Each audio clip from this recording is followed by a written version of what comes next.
Hi snooker fans, Curtis Braithwaite for Dafasnooker.com. I'm with Bexhill duo MD and Jimmy Robertson after their excellent victories in the first round of the UK Championships.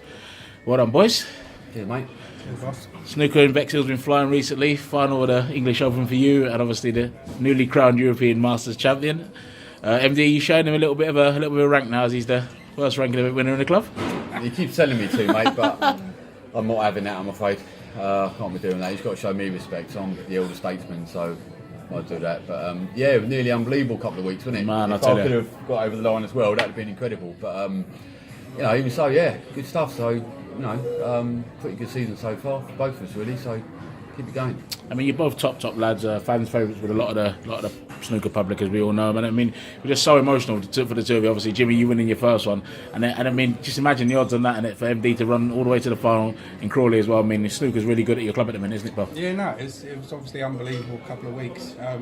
The chances in the pair of us having them two runs, like back to back as well, because you could have picked your own price on that. So yeah, no, it was just two really good weeks, and it's a shame we didn't win. I was out there supporting the OMD.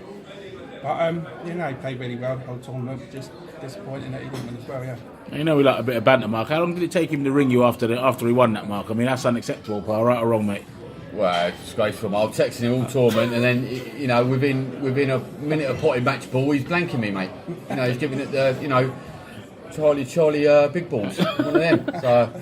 He rang me about 3 weeks later or something. It's embarrassing, I mean, these youngsters, they change when they win. And then he says, mate, I can't speak to you, I'm on the phone call, I'll ring you back later. And then it was another 3 weeks, so about a month later. Well, they change when they win, don't they? There you go, man. I didn't think it would happen to Jim, to be honest. I didn't think you'd do that, but there you go. You live and learn, don't you? I mean, when you won the World Six Reds, you kept things real, didn't you, Mark? I mean, that's what you do. I was down with the boys. I was still hanging about with Barry and Joe, buying them beer. You know, I didn't blank them, just but there you go. No, Joe, mate, it's good. I was pleased for him, obviously. Yeah. And you know, it's a great win, and you know, it's stepping stone. You need that breakthrough. Anyway, everyone does.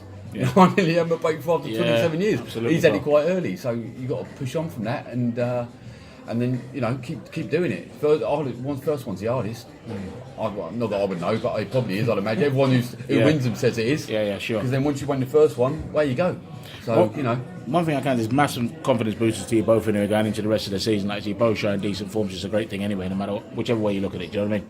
Yeah, I've played a lot better this season than last season. I mean, I was playing great. I had a little spell before the English, to be honest. Where I was really struggling, to be fair. I was a bit down, but I won a lot of qualifying matches. I was playing better. Last season was a struggle all the way through, to be honest, and even the season before that as well. So played a lot better this year, even some of the games I've lost have been a lot of improvement. So that's encouraging, and obviously getting the final gives me a bit of confidence as well.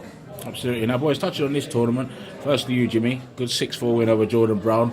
Got pulled off at 5-4, pal. Tell us about a little bit of the drama you've had, mate. Missing your training and all that, mate. Yeah, no, it was obviously 9:30 game in the morning.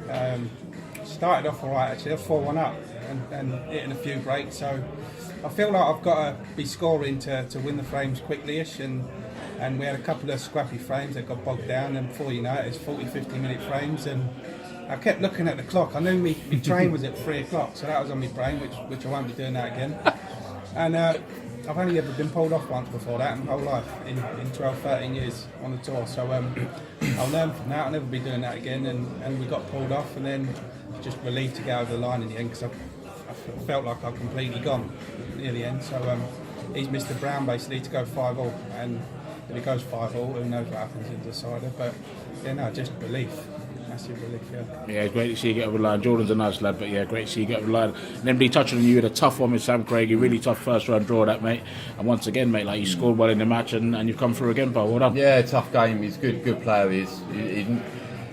I don't know what the ranking, 90 odd I think it is. I mean, he's never 90 odd in the world. I mean, the tour is strong, don't get me wrong, but he is not 90 odd in the world. He's much better than that. It's really tough. I knew it was a tough draw before I came, and yeah, I mean, there were 2 or 3 frames, I missed a few, but other than that, I played pretty solid, really, and which I had to, because like I say, he's a good player, and you know, I think he's going to get a breakthrough at some point and push on the tournament, and then he's going to be flying up the rankings, I think, if he does things the right way, which you need to do wherever you are. So yeah, pleased to win. Obviously, it's big, like I say, big tournament.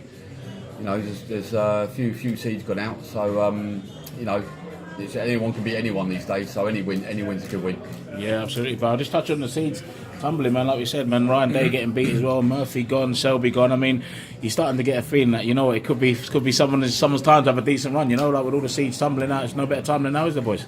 Yeah, no, it's with the seeds going out, but like everyone can beat everyone in a match these days, so it's no massive surprise. It's a massive surprise actually that Selby got beat last night, I suppose, because he's so good at winning them sort of matches, isn't he? So, but like Cahill, like he's a good player as well. He can obviously beat anyone on the day. Yeah, it's a surprise some of the top boys getting beat in this tournament, being the UK in a massive tournament. But like I say, anyone can beat anyone these days in a match, definitely. Good man. Well, look, boys, I want to let you go. And MD, I know you got a practice session in a minute. I know you got a date at Akbar's with the old Milkman. So, Milkman. So I'll let you boys go. I'll do one with the Milkman next time. Guys, just for the record, the Milkman's off camera, actually rolling a nice little Golden Virginia now. I'm taking it easy. But boys, yeah, look, very, very well done in your matches. And all the best in the last 64, boys. Cheers, Cheers, guys. Cheers, mate.